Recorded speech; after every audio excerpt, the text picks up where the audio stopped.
یہ 5 آرگنز ہمارے جو موجود ہیں، ان کے ذریعے ہم جو کچھ حاصل کرتے ہیں، وہ حواس ہمارے موجود ہیں، ان کو حواس خمسہ کہا جاتا ہے۔ حواس خمسہ ہمارا جو ٹوٹل علم ہے اس میں اس علم کا حصہ کافی زیادہ ہے۔ یہ یاد رہے کہ یہ حواس خمسہ اپنی اپنی جگہ پر بھرپور طریقے سے کام کرتے ہیں، لیکن ان کے ذریعے حاصل کیا علم وہ ناقص ہی ہوتا ہے۔ اور ان کے بعد ایک اور حصہ ہے جسے ہم وژڈم یا عقل کہتے ہیں، وہ عقل بھی علم کے حصول کا سب سے بڑا ذریعہ ہے۔ یہ بھی بتاتا چلوں کہ عقل بذات خود نوری ایک برتن ہے، جس میں علم چونکہ نور ہے، وہ نور ہی اس میں داخل ہوتا ہے، جتنا داخل ہوتا جائے گا اس برتن میں سما جانے کی طاقت موجود ہے۔ لیکن یہ حص جو ہے یعنی عقل حواس خمسہ کی نسبت تو اعلیٰ اور عرفہ ہے، لیکن یہ بھی کامل نہیں ہے۔ اس سے اوپر ایک علم کا ایک ذریعہ ہے جسے ہم وجد یا وجدان کہتے ہیں، وہ عقل کی نسبت زیادہ مستند ہے، جس کے ذریعے اولیاء اللہ جو ہے ان کے پاس القاء ہوتا ہے، وہی کی جو ایک ذریعہ ہے، وہ اس کے ذریعے ہم تک تعلیم پاتے ہیں اور علوم غیبیہ کا ہمیں علم دیتے ہیں۔ یہ اولیاء اللہ کا کام ہوتا ہے ولایت کے ذریعے، جسے ہم کرامات کہتے ہیں، کرامات کے ذریعے ہم تک علم پہنچتا ہے۔ تو اولیاء کرام وجد کے ذریعے یا وجدان کے ذریعے یہ ہمیں علم پہنچاتے ہیں۔ وجدان عقل کی نسبت ایک مضبوط ذریعہ ہے، جبکہ وجدان سے بھی ایک بلند ترین ذریعہ ہے جسے ہم وحی کہتے ہیں۔ یہ وحی علم کا وہ ذریعہ ہے جو انتہا کی حد تک کامل، اکمل اور مکمل ذریعہ ہے، منظم ذریعہ ہے۔ اس میں کسی قسم کا کوئی شک کی گنجائش نہیں ہے، کیونکہ بھیجنے والا وحی رب کریم کی ذات ہے، اور جس کی ذریعے بھیجا جاتا ہے وہ فرشتوں کا سردار یعنی حضرت جبرائیل علیہ السلام کی ذات ہے۔ اللہ کی ذات بھی نور، جبرائیل علیہ السلام کی بھی ذات نور۔ اور چونکہ انبیاء کے پاس بھیجا جاتا ہے اور انبیاء کی ڈیوٹی یہ ہے کہ ان کو تمام قسم کی چیزوں سے معصوم قرار دے دیا گیا، اس لیے ان سے گناہ سرزد ہو نہیں سکتے، اور جب بھی وہ کوئی کام کرنا چاہتے ہیں تو اللہ کی مرضی کو اپنے افعال میں شامل کرتے ہیں، اس لیے ان سے کسی قسم کی کوئی گنجائش ایسی نہیں ہے جس کے ذریعے انسانیت گمراہ ہو سکے۔ اس لیے ہم یہ کہتے ہیں یہ مخلوق میں سے سب سے اکمل اور افضل مخلوق ہے۔ تو اللہ رب ذوالجلال کی ذات ان کے پاس وہی بھیجتی ہے، تو ثابت یہ ہوا ان کے پاس جو علم آتا ہے وہ علم کامل ہے، قابل عمل بھی ہے، اور انسانیت کی رہنمائی کے لیے ازحد ضروری بھی ہے۔ اسی لیے چونکہ انسان عام یا مخلوقات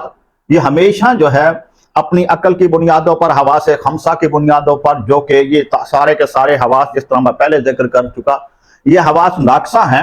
اور نقص کی وجہ سے ان سے کوئی نہ کوئی غلطیاں ہوتی رہتی ہیں۔ تو رب کریم نے کامل انسانوں کو بھیجا تاکہ وہ ان کی غلطیوں کی اصلاح کریں، ان کی برائیوں کو دور فرمائیں، اور دور کر کے ان کو صحیح راستہ دکھاتے رہیں۔ رب کریم نے ان اکمل انسانوں کے پاس اپنی آسمانی کتابوں کو بھی، تورات، انجیل، زبور اور دیگر صحائف کے علاوہ ایک کامل ترین کتاب جو کہ آج بھی موجود ہے اور تا قیامت تک یہ موجود رہے گی، قرآن حکیم بھیجا، تاکہ وہ انبیاء کرام جو کامل انسان ہیں وہ ان آسمانی کتابوں کو نہ صرف پڑھ کے سنائیں بلکہ ان پر خود بھی عمل کریں، اور گمراہ انسانیت کو بھی عمل کرنے کی تلقین کریں۔ اس طریقے سے رب کریم نے انسانوں کو گمراہی سے بچانے کے لیے انبیاء کرام کو بھیجا۔ دوسرے لفظوں میں ہم یوں ہیں کہ انسانیت کے استادوں کو ان کے پاس بھیجا، وہ جائیں اور اپنی اصلاح کریں۔ ایک بات اور گوش گزار کرتا چلوں کہ انبیاء کرام جتنے بھی تشریف لائے رسولوں کی صورت میں یا نبیوں کی صورت میں، انہوں نے کبھی بھی کوئی تقاضا ایسا نہیں کیا مخلوقات سے کہ ہمیں اپنی تبلیغ کے بدلے فلاں فلاں چیزیں چاہیے۔ یہ بے لوث طریقے سے رب کریم کی رضا کی خاطر صرف خالصتاً اپنے پیغام پہنچاتے رہے۔ ان کی ساری زندگیاں بے داغ ہیں، انہوں نے کسی قسم کی حرص، لالچ، طمع ان سے ان کا تعلق نہیں رہا۔ اسی طریقے سے آخری نبی حضرت محمد مصطفیٰ صلی اللہ علیہ وآلہ وسلم کا جب ظہور قریب ہوا تو دیکھنے میں یہ آیا کہ اس وقت حضرت عیسیٰ علیہ السلام پر عیسائی فخر کرتے تھے، حضرت موسیٰ علیہ السلام پر یہودی فخر کرتے تھے، ہمارے نبی ہیں۔ یہود و نصارہ مل کے حضرت ابراہیم علیہ السلام کی ذات بابرکات پر فخر کرتے تھے۔ یہ فخر ان کا اپنی جگہ درست ہے میرے نزدیک، اس لیے کہ وہ سارے انبیاء تھے۔ حضرت عیسیٰ علیہ السلام، حضرت موسیٰ علیہ السلام اور حضرت ابراہیم علیہ السلام بحیثیت مسلمان ہمیں تمام انبیاء کی نہ صرف آمد پر بلکہ ان کے وجود و مسعود پر فخر ہے اور فخر رہے گا۔ لیکن آخر میں سب سے پاک نبی صلی اللہ علیہ وآلہ وسلم تشریف لائے تو ایسی امت کی طرف ان کو بھیجا گیا، ایسی قوم کی طرف بھیجا گیا جن کے پاس پہلے کوئی نہیں آیا تھا۔ جو انتہائی رذالت کے گڑھے میں دب چکے تھے، عادات ناپسندیدہ کا شکار تھے، افعال کبیرہ کا شکار تھے، اعمال غلیظہ کا شکار تھے، ملکات ردیہ کا شکار تھے، ظلمات نفسانیہ کا شکار تھے۔ یہ تمام قسم کی معاشرتی برائیاں، اخلاقی برائیاں ان میں پائی جاتے تھے۔ بتوں کی پوجا ان کے روزمرہ کا معمول بن چکا تھا۔ جوا، زنا، تہمت، معاشرتی ہر قسم کی معاشرتی برائیاں، بچیوں کو زندہ درگور کر دینا، یہ صرف ان کا اس وجہ سے تھا کہ ان کا بذات خود کوئی مرکزی حکومت نہیں تھی۔ یہ لوگ قبائل میں رہتے تھے اور ہر قبیلے کا ایک سردار تھا۔ چھوٹی چھوٹی باتوں پر یہ انتقام لینے کے لیے اس بات کا خیال نہ کرتے ہوئے کہ انسانیت کی کتنی تباہی ہو جائے گی، یہ صدیوں تک ایک معمولی بات کی خاطر لڑتے جھگڑتے رہتے تھے، کیونکہ جہالت عام تھی، تعلیم کا فقدان تھا، شائستگی اور تعلیم یہ نہ ہونے کے برابر تھی، اخلاق رذیلہ میں دھسے ہوئے تھے، کسی قسم کا کوئی لحاظ موجود نہیں تھا ماں سوائے چند لوگوں کے۔ لوگ برائیوں پر فخر کرتے تھے۔ لیکن اس سارے سینیریو میں اگر ہم دیکھیں تو ہمیں کچھ لوگ ایسے بھی نظر آتے ہیں جو ان برائیوں کے باوجود، پاک نبی صلی اللہ علیہ وآلہ وسلم کی آمد سے پہلے بھی ان برائیوں کے باوجود بھی ایسے لوگ تھے جو اچھے کام کرتے تھے، نیک کام کرتے تھے، وہ بھی انہی قبائل سے تعلق رکھتے تھے۔ اللہ رب الجلال نے وہ نیک کام کرنے والوں میں سے اپنا ایک نبی بھیجا، یعنی جو نرم دل تھے، رحم کرنے والے تھے، جو انسانیت کی خدمت کرنے والے تھے، جو انصاف کے پیکر تھے، جو ایمانت و دیانت کا خیال رکھتے تھے، وہ ایک بھیجا، اور اس میں سے قریش کے خاندان کو چن لیا۔ مضر میں سے قریش کا خاندان عبد المناف کا، عبد المناف سے پھر یہ حضرت ہاشم کا، اور حضرت ہاشم سے یہ خاندان کو حضرت علی المرتضیٰ رضی اللہ تعالیٰ عنہ اور حضرت محمد مصطفیٰ صلی اللہ علیہ وسلم کے خاندان کو چن لیا گیا۔ پاک نبی صلی اللہ علیہ وآلہ وسلم خود فرماتے تھے کہ جب چناؤ کا وقت آیا تو مجھے ایمان والوں میں رکھا گیا، اور پھر ایمان والوں میں سے جب وقت آیا قبیلے بنانے کا تو مضر خاندان میں رکھا گیا، پھر مضر خاندان میں اولادوں میں بٹنے کا وقت آیا تو مجھے ہاشمی خاندان میں رکھا گیا، اور پھر اس طریقے سے قریشی ہاشمی خاندان، میرا خاندان سب سے اعلیٰ اور افضل ہے۔ اللہ رب الجلال کے پیارے حبیب جب مکہ مکرمہ تشریف لائے تو جو میں اس سے قبل آپ کو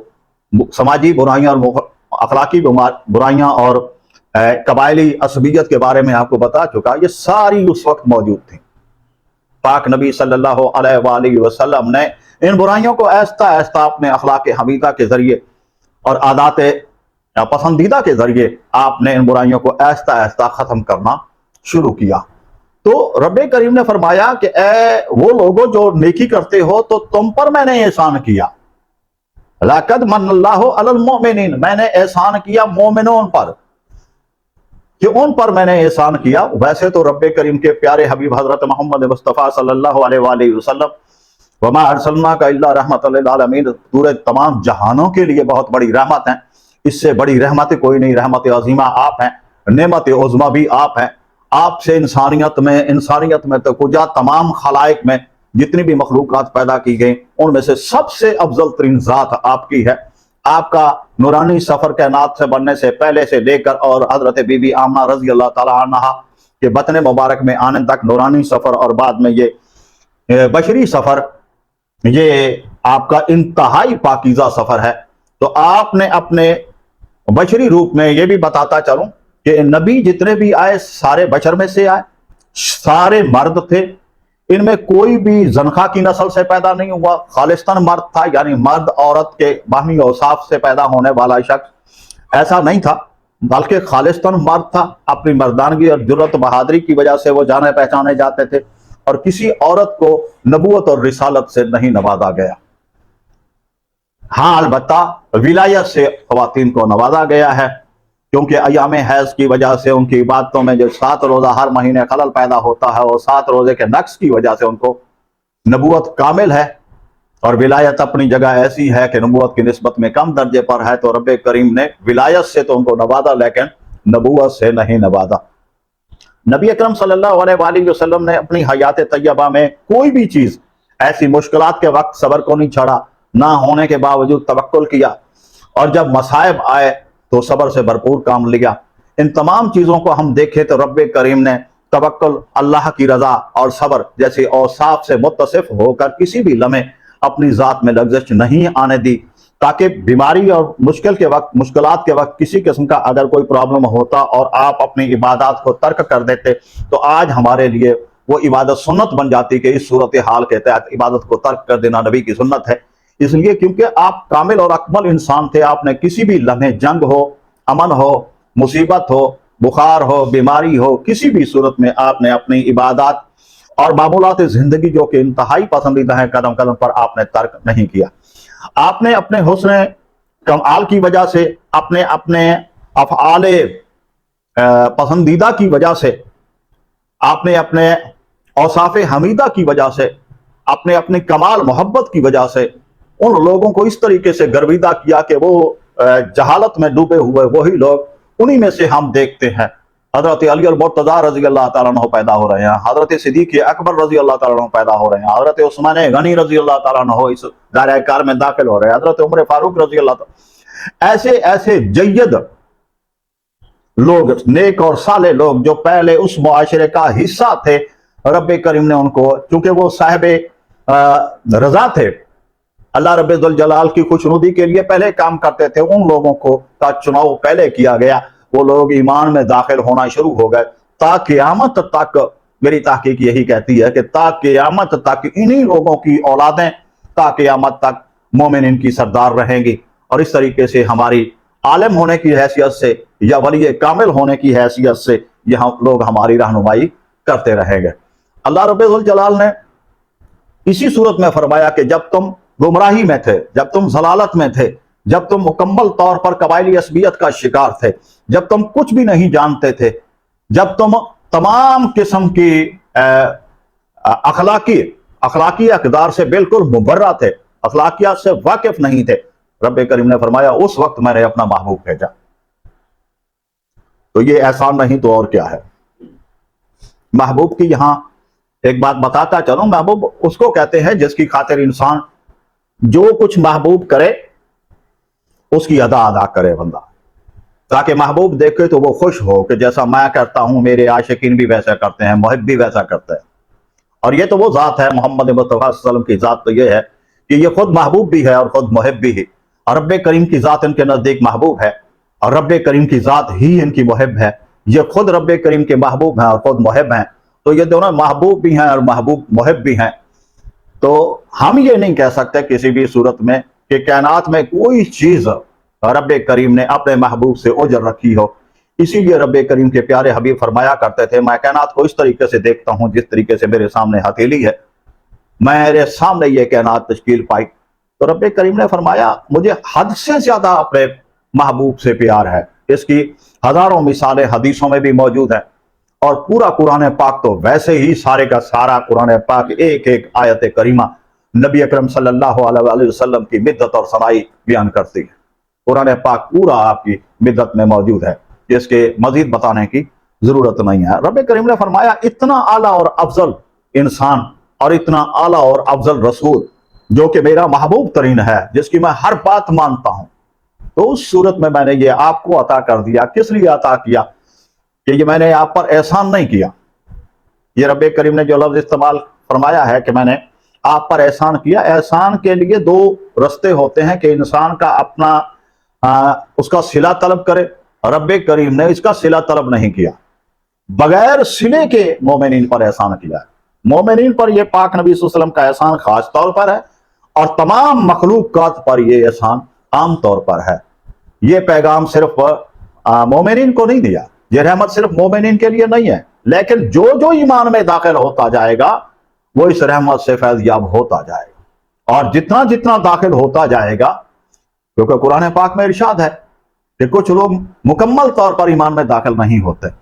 تو جو لوگ مکمل طور پر ایمان میں داخل ہوں گے تو لازمی بات ہے وہی اطاعت و اتباع کریں گے پاک نبی صلی اللہ علیہ وآلہ وسلم کی ذات کی، اور جو جتنے طریقے سے اتباع کرے گا اتنا ہی طریقے سے وہ آگے بڑھتا چلا جائے گا۔ اطاعت کا یہ لفظ کریے کرتا چاہوں تو اطاعت کا مطلب ہوتا ہے نبی اکرم صلی اللہ علیہ وآلہ وسلم کے بتائے ہوئے راستے پر چلنا، جو آپ نے فرما دیا, جو آپ نے کر کے دکھایا, اس راستے پر چلنا. اور اتباع کا مطلب اس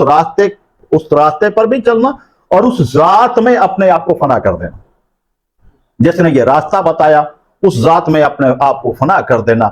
تو یہ اتباع ہے. جو اتباع کرتا ہے رب کریم اسے اپنا محبوب بنا لیتا. یہ میں نہیں کہتا, سورہ آل عمران کی پارہ نمبر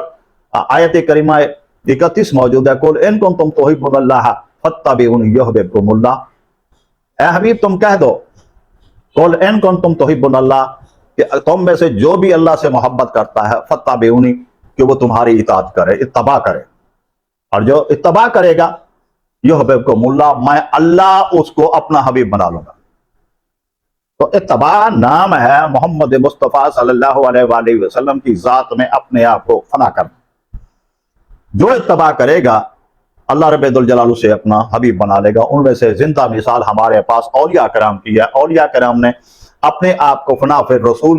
کے درجے پر جو ہی پہنچایا, محبت کے ذریعے رب کریم نے انہیں اپنا محبوب بنا لیا, اور محبوب بنانے کے بعد ان کو مختلف صوفیوں کی منازل طے کرتے ہوئے اپنی ذات میں فنا کرنے تک, یعنی فنا فی اللہ کے درجے تک پہنچا دیا. تو اتباع کا مطلب یہ ہے کہ اللہ تعالیٰ نے اس ذات کریمہ میں اس میں ارشاد فرما دیا کہ اے مومنینو, میں نے تم پر احسان کیا ہے, میرا حبیب تم میں آیا ہے, اس لیے بھیجا ہے کہ یہ تم کو تمام برائیاں تمہارے اندر سے صاف کر دے اور تمہیں بالکل نکھار کر کامل بنا کے تمہیں ایمان میں داخل کرے. اور جو تم میں ایمان میں داخل ہو جائے گا, اس کی پہلے زندگی جو ہی کفر کی ہو, اس کی زندگی جو گزری ہے, جو ہی وہ ایمان میں داخل ہو جائے گا, میں اللہ اپنی رحیمیت اور کریمیت کے باعث اس کی سابقہ سارے گناہ معاف کر دیتا ہوں. اور نہ صرف گناہ معاف کرتا ہوں, تو پہلا اسے درجہ عطا کرتا ہوں, اور وہ درجہ صحابیت کا ہے. میں اسے صحابیت کے درجے پر فیض کر دیتا ہوں. صحابیت کا درجہ یاد رکھے, دنیا کے جتنے بھی اولیاء کرام گزرے, حضرت آدم علیہ السلام کی اس سے لے کر تو قیامت تک جتنے اولیاء کرام آئیں گے, جس نبی کے دور میں رہے, ان اولیاء کرام کے مقام کو اگر اکٹھا کر لیا جائے تو ایک صحابی کے مقام کے برابر نہیں ہو سکتے. اللہ تعالیٰ نے یہی ارشاد فرمایا, جو شخص کفر کی دنیا سے نکل کر میرے محمد مصطفیٰ صلی اللہ علیہ وسلم کے فرمان پر عمل کرتا ہوا ایمان میں داخل ہو جائے گا, میں اسے پاک نبی صلی اللہ علیہ وآلہ وسلم کے صحابیت کے درجے میں داخل کر دیتا ہوں. تو پاک نبی صلی اللہ علیہ وآلہ وسلم اس لیے بھی ان کے لیے بہت بڑا احسان ہے کہ آپ کے دور اقدس کے اندر آپ کے فرمان پر عمل کرتے ہوئے جس شخص نے کفر کو چھوڑ کر ایمان کو اپنا لیا, رب کریم نے ان کو صحابیت کے درجے پر فیض فرما دیا. رب کریم کے احسانات کے یہ پاک نبی صلی اللہ علیہ وآلہ وسلم چونکہ بہت بڑا احسان ہے, لیکن اٹھایا ان کو انہی میں سے کہ جو کفار موجود تھے, جو مکے میں موجود تھے, لیکن وہ لوگ نیکی کرتے تھے, تو انہی میں سے رب کریم نے ان کو اٹھایا. اس لیے اٹھایا, واضح طور پر آیت کریمہ میں بتا دیا, یتلو علیہم آیاتہ, اللہ رب ذوالجلال کی آیتیں پڑھ پڑھ کے ان کو سناتے تھے. آیت کا لفظی معنی نشانی ہوتا ہے, آیت کا لفظی معنی دلیل بھی ہوتا ہے. آیت کیونکہ ایک دلیل ہے, تو یہ پاک نبی صلی اللہ علیہ وآلہ وسلم کی نبوت کی تصدیق پر مصدقہ ہونے کی یہ دلیل ہے. تو قرآن پاک کی ہر آیات نبی اکرم صلی اللہ علیہ وآلہ وسلم کے نور نبوت کی تصدیق کی ایک مکمل دلیل ہے. آیت کو عام طور پر اگر ہم قرآن پاک پڑھیں تو جب ہم 6666 آیات کا نام لیتے ہیں, اگر ہم ان کو سادہ سے لفظوں میں بیان کریں تو ہم آیت کا معنی عربی زبان میں فقرہ بھی لے سکتے ہیں. یہ ایک فقرہ, ایک سنٹنس کہاں پہ جا کے ختم ہوتا ہے, وہ چھوٹا ہے یا بڑا. تو رب کریم نے یہ آیات جو بیان فرمائی, یعنی یہ 6666 دوسرے لفظوں میں فقرات موجود ہیں. ایک دفعہ پھر گوش گزار کرتا چلوں کہ آیت کا لفظ معنی نشانی ہے. اللہ تعالیٰ نے اپنی نشانیاں بیان فرمائی قرآن پاک میں. اللہ رب الجلال نے اپنے نبیوں کو بھیج کر اسی آیت کا اگر ہم ترجمے میں جھانکیں اندر, یتلو علیہم آیاتہ, اللہ رب الجلال نے اپنے حبیب کو ان آیات کریمہ کی تلاوت کرنے کو کہا. وَیُزَکِّیہم, عرب کے لوگ جتنی برائیوں میں دھسے ہوئے تھے, وہ ظاہری تھی یا باطنی تھی. ظاہری برائیاں, قتل ہو سکتا ہے, زنا ہو سکتا ہے, یہ جوا ہو سکتا ہے, ناانصافی ہو سکتی ہے. یہ اس قسم کی جو ظاہری برائیاں تھی یہ, اور جو باطنی برائیاں تھی, جھوٹ بولنا, غیبت کرنا, چغلی کرنا, یہ جو قلبی بیماریاں تھی جس کو ہم حسد کہتے ہیں، یہ جو قلبی بیماریاں تھی، پاک نبی صلی اللہ علیہ وآلہ وسلم نے ان لوگوں کو ظاہری اور باطنی، یعنی تمام قسم کی جسمانی، تمام قسم کی قلبی اور تمام قسم کی فکری برائیوں سے پاک نبی صلی اللہ علیہ وآلہ وسلم کے اس عرب کے جہلا کو ان تمام چیزوں کی برائیوں سے پاک کیا، ان کے قلب کو بھی پاک کیا، بالکل انصاف کر دیا، اور پھر انہی میں سے صاحب ایمان پیدا ہونے لگے۔ پاک نبی صلی اللہ علیہ وآلہ وسلم کی ایک تھوڑی سی حیات طیبہ کا ہم اگر جائزہ لیں تو آپ نے لاکھوں کے حساب سے صاحب ایمان پیدا کر دیے، اور یہی صاحب ایمان دنیا میں پیغام کو لے کر چلے۔ آج جو اسلام کا چرچا ہوا ہے یا اتنے مسلمان پیدا ہو گئے، یہ اسی ہی سبیل کا ہے۔ پاک نبی صلی اللہ علیہ وآلہ وسلم جو مدینہ مبارک میں موجود ہیں، اسی کی سبیل سے یہ سلسلہ جاری ہے، اور تا قیامت تک یہ جاری رہے گا۔ اللہ کے حکم سے یہ سلسلہ انشاءاللہ ایمان کا یہ دن بدن بڑھے گا، کم نہیں ہوگا۔ تو اللہ رب الجلال نے اس آیت کریمہ میں ایک لفظ یہ یوز کی ہے کہ وہ میرا حبیب جو آیا ہے وہ تمہارے تزکیے کے لیے آیا ہے، تمہاری صفائی کرنے کے لیے آیا ہے، ذہنی قلبی باطنی اور ظاہری صفائی کے لیے آیا۔ وَيُعَلِّمُهُمُ الْكِتَابَ وَالْحِکْمَةَ، یہ تعلیم دیتا ہے تمہیں کس چیز کی؟ کتاب کی۔ کتاب کے اندر کیا موجود ہے، اس کے اسرار و معارف کیا ہیں، اس کے باطنی معنی کیا ہیں، کیونکہ عرب کے لوگ تو بذات خود عربی بولتے تھے۔ جب قرآن پاک نازل ہوا تو وہ اس لیے بھی حیران ہوئے کہ عربی کا کوئی لفظ ہم سے چھوٹا ہوا نہیں ہے، کوئی بھی عربی بولے ہمیں فوراً سمجھ آ جاتی ہے، لیکن قرآن پاک کی جب عبارت وہ سنتے تھے، اور ایسے آدمی کے منہ سے سنتے تھے جس نے کبھی بھی کسی کے سامنے زانو تلمس جو ہے وہ طے نہیں کیا، یعنی کسی کی شاگردی حاصل نہیں کی، اور اس کے باوجود بھی یہ اتنا فصیح و بلیغ کلام ہے تو وہ بڑے حیران رہ جاتے تھے، ان کی حیرت کی انتہا نہیں رہتی تھی۔ لیکن سوائے اس کے اور کوئی چارہ ان کے پاس موجود نہیں تھا، راستہ موجود نہیں تھا، کیونکہ پاک نبی صلی اللہ علیہ وآلہ وسلم کی حیات طیبہ وہ 40 سال کے عرصے میں اپنے اندر دیکھ چکے تھے۔ انہوں نے ہی ان کو صادق اور امین کا لقب دیا تھا۔ انہوں نے ہی دیکھا تھا کہ یہ شخص کبھی بھی کسی قسم کی معمولی برائی کا شکار نہیں ہے، کبھی جھوٹ نہیں بولتا، کبھی غیبت نہیں کرتا، کبھی تہمت نہیں لگاتا۔ لیکن آج یہ کھڑا ہو کر پاک نبی صلی اللہ علیہ وآلہ وسلم کی ذات کے روپ میں یہ آج وحدانیت کا درس دیتا ہے کہ اللہ ایک ہے، اس کا مطلب ہے، اور یہ پھر یہ کلام پیش کرتا ہے۔ یہ کلام اتنا فصیح و بلیغ ہے جس کی ایک آیت کریمہ کے بدلے بھی کوئی آیت وہ عرب والے پیدا نہیں کر سکے جن کو اپنی فصاحت اور بلاغت پر اتنا فخر تھا۔ اللہ رب الجلال کے پیارے حبیب نے ایسے قرآن کو کی آیات کے مطالب سمجھائے، تعلیم دی ان لوگوں کو، اسرار و رموز بتائے قرآن حکیم کے، جو باطنی تعلیمات تھی وہ کھول کھول کر بیان کی، جس کی وجہ سے بہت بڑے وقت کے عالم پیدا ہوئے، جن میں سے حضرت علی المرتضیٰ رضی اللہ تعالیٰ عنہ ہیں، حضرت صدیق اکبر رضی اللہ تعالیٰ عنہ ہیں، جن کی ایک ایک نظر عرش معلیٰ سے آگے تک جاتی تھی، حضرت عمر فاروق رضی اللہ تعالیٰ عنہ کی نظر مبارک، حضرت علی المرتضیٰ کا علم مبارک، نظر مبارک۔ اگر ان سب کا تفصیلی جائزہ کا یہ وقت نہیں، ورنہ تفصیلاً بیان کیا جائے، کسی اور لیکچر میں انشاءاللہ بیان کیا جائے گا۔ تو اللہ رب الجلال نے اپنے نبی کو قرآن حکیم کی تعلیم کے لیے بھیجا، اور یہ نبی نہ صرف قرآن حکیم کی تعلیم دیتا تھا، ہر آیت کے معنی یہ نبی بتانے کے لیے آیا، راہبری کے لیے، انسانیت کی راہبری کے لیے آیا۔ اور پھر نہ صرف انہوں نے قرآن پاک کی تعلیم بھی بلکہ حکمت کی بھی تعلیم دی۔ حکمت بامانی دانائی کے استعمال ہوتی ہے، لیکن مفسرین نے اس کو نبی اکرم صلی اللہ علیہ وآلہ وسلم کے اقوال و افعال جو آپ نے کی ہے ان کی تعلیم کا بھی ذکر ہے، کہ پاک نبی صلی اللہ علیہ وآلہ وسلم نے اپنی دانش حکمت کے ذریعے قرآن حکیم کے جو جوہر ان کے سامنے کھولے اپنی دانائی سے، تو یہ حیران رہ گئے۔ تو اللہ رب الجلال نے فرمایا میں نے اپنے حبیب کو دانائی کے لیے بھیجا، حکمت کی تعلیم دینے کے لیے بھیجا، اور اس اعتدال کے ساتھ اور اس حکیمانہ انداز سے پاک نبی صلی اللہ علیہ وآلہ وسلم نے تعلیم دی کہ آپ نے غلط اعتراض پر بھی کبھی غصہ نہیں کیا، غلط اقدام پر بھی غصہ نہیں کیا۔ جو لوگ آپ کے ساتھ زیادتی کرتے تھے ان کے ساتھ بھی کبھی بھی ان کی طرح پیش نہیں آئے، بلکہ انتہائی بردباری، تحمل کے ساتھ، انتہائی اچھے انداز کے ساتھ آپ لوگوں سے پیش آتے تھے۔ تو لوگ قرآن حکیم کی تعلیمات کی وجہ سے ایمان لاتے تھے، اور بالخصوص پاک نبی صلی اللہ علیہ وآلہ وسلم کی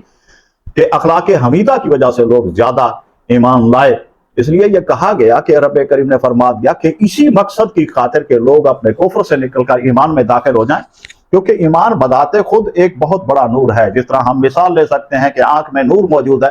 لیکن یہ اندھیرے میں یہ دکھائی نہیں دیتا۔ قرآن پاک